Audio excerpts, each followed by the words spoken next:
Gentleman from Colorado, for what purpose does the gentleman from Colorado seek recognition? I have an amendment at the desk.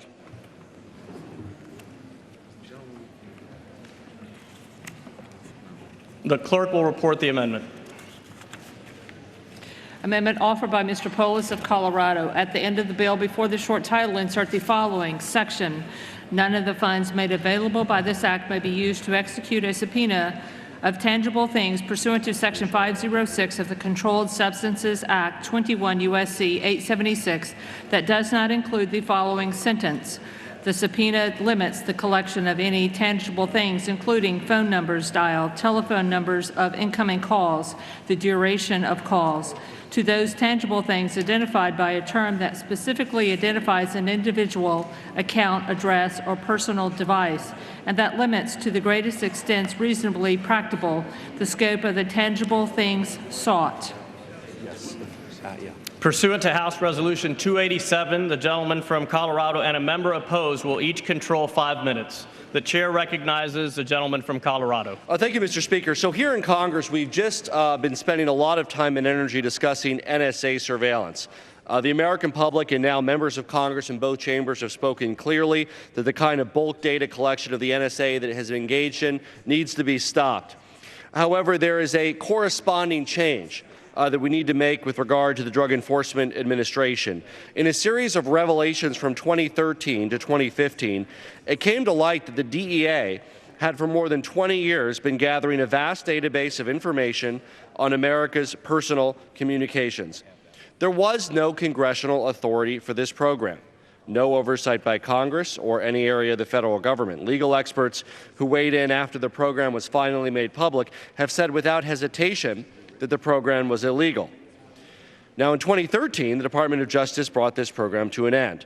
But there is nothing to stop the government or the DOJ from resuming it at will unless Congress acts by inserting this language in the appropriations bill.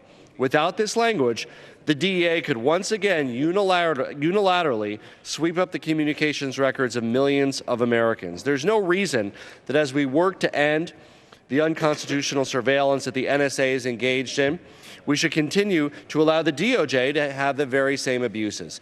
This is a corresponding piece of legislation to something that already passed the House with regards to the NSA by an overwhelming majority. I urge my colleagues to support our bipartisan amendment that we worked on with Mr. Griffith, Mr. Schweikert, Mr. Nadler, and Mr. Farenthold to simply prohibit DOJ from using federal funds to engage in bulk data collection of Americans' phone records or other data, and I'm proud to reserve the balance of my time. The gentleman reserves. Does any member seek time in opposition? For what purpose Yes, does the gentleman from Texas seek recognition? Mr. Chairman, I want to reserve the time in opposition.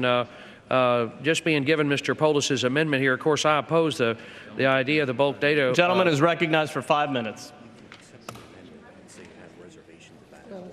I would like to accept the gentleman's amendment because of my previous expressed concerns about we want to make sure we're protecting the privacy of law-abiding Americans.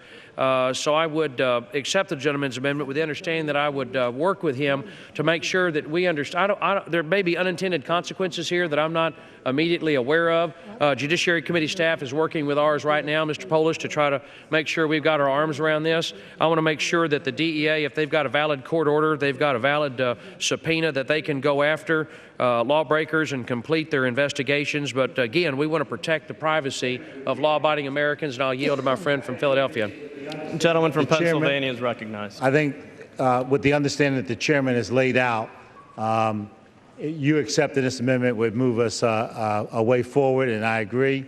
So I think we have a clear understanding that you're accepting it, but we will work together to make sure it doesn't have any unintended consequences. Yes, with that understanding, and I want to make sure we reserve the right of the DEA to get a court order to do their work. And I yield back. Thank you. And with that understanding, I would withdraw my opposition and will accept the amendment. Gentleman yields back his time. Gentleman from Colorado is recognized. I'd like to yield 1 minute to the co-sponsor of the co-author of the amendment, Mr. Nadler from New York. Gentleman from New York is recognized for 1 minute. I thank the gentleman for yielding, and I rise in strong support of this amendment to prevent bulk collection of data at the Department of Justice. Last month, this House spoke loud and clear that we oppose the National Security Agency's bulk collection of telephone metadata. Today, the Senate joined us in that judgment, and together we have reaffirmed our commitment to the Fourth Amendment and to protecting Americans from unconstitutional government surveillance.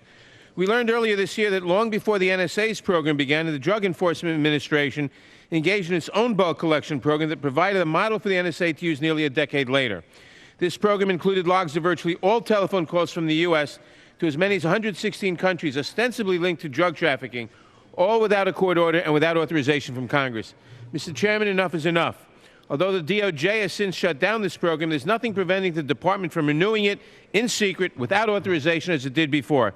This amendment would ensure that it remains dormant and that Americans' privacy remains secure. I thank Mr. Paulus and the other co-sponsors of the amendment, and I thank the gentleman from Texas for accepting this amendment. I urge my colleagues to support the amendment, and I yield back the balance of my time.